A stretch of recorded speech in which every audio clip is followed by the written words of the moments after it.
কাল অনুষ্ঠিত হলো ফিফা 2024 সালে বর্ষসেরা প্লেয়ারদের পুরস্কার বিতরণী অনুষ্ঠান, যেখানে 2024 সালে বর্ষসেরা প্লেয়ার হলেন ভিনিসিয়াস জুনিয়র। ব্যালন ডি'র জিততে না পারার হতাশা আক্ষেপের পর যেন নিজের প্রাপ্য সম্মানটুকু ফিরে পেলেন ভিনিসিয়াস এবং জিতে নিল ফিফার বর্ষসেরা প্লেয়ারের পুরস্কারটি।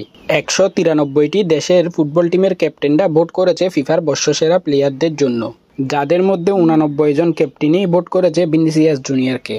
বর্ষসেরা প্লেয়ারদের পয়েন্ট রেটিংয়ের টেবিলটা যদি আমরা দেখি, সেখানে ভিনিসিয়াস রয়েছে 1 নম্বরে 48 পয়েন্ট নিয়ে, সেখানে 43 পয়েন্ট নিয়ে রদ্রি রয়েছে 2 নম্বরে এবং 37 পয়েন্ট নিয়ে বেলিংহাম রয়েছে 3 নম্বরে। এছাড়া বাকি পুরস্কারগুলোর দিকে যদি আমরা দেখি, ফিফার বর্ষসেরা কোচের পুরস্কারটি জিতল কার্লো আনচেলত্তি, যার অধীনে রিয়াল মাদ্রিদ জিতেছে 2023 সালের লা লিগা এবং চ্যাম্পিয়ন লিগ। এবং আর্জেন্টিনা ও অ্যাস্টন ভিলার হয়ে অনবদ্য পারফরমেন্সের কারণে ফিফার বর্ষসেরা গোলকিপারের পুরস্কারটি জিতলেন আর্জেন্টাইন গোলকিপার এমিলিয়ানো মার্টিনেস।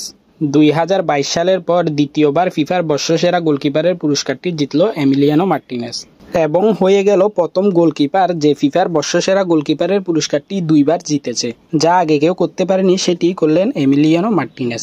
এছাড়া এবার ফিফার বর্ষসেরা একাদশ নির্বাচন করা হয়েছে দর্শকদের ভোটে, যে একাদশে গোলকিপার হিসেবে রয়েছে এমি মার্টিনেস এবং ডিফেন্ডার হিসেবে রয়েছে William Saliba, Rubin Dias, Antonio Rudiger এবং ডানি কারবাহাল, এবং মিডফিল্ডার হিসেবে রয়েছে রদ্রি, টনি ক্রুস এবং জুড বেলিংহাম।